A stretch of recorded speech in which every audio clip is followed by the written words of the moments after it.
Nearly 4 million Americans will suffer concussions this year, mostly through sports. As players become bigger, faster, stronger, and as we become more attuned to watch out for them, the numbers keep going up. Today, doctors and experts warn Congress of the risk of altered lives and permanent brain damage if student athletes aren't properly protected from head trauma. Scientists are looking into the possibility these accumulated hits to the head could cause a rare disease in some instances, a disease with possibly tragic consequences. KXAN's David Scott has this story all new at 6. For over 100 yards and sacked this time back at the 15-yard line by Taylor Wyndham. He got rocked. 1 in 5 football players has a chance to get a concussion in any given year. 5 to 10 Longhorns suffer them every season. The symptoms are there, but players aren't always honest about it with their coaches because they want to play.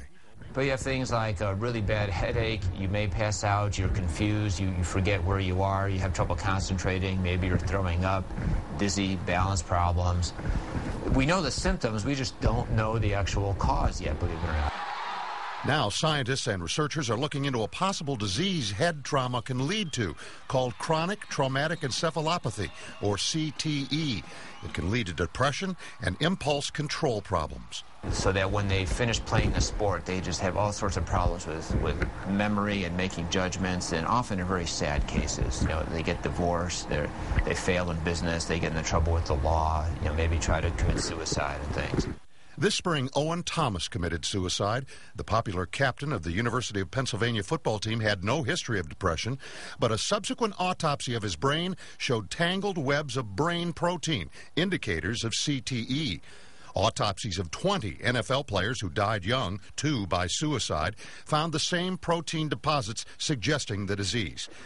Dr. Volodka has been following the research on CTE, but believes much more work needs to be done before drawing any conclusions. So it's a very unclear area. I think the best way to summarize is that there certainly may be a connection, but at the same time we need to do a lot more of this careful scientific research, not just based it on a small number of athletes out of all the thousands who participate in sport.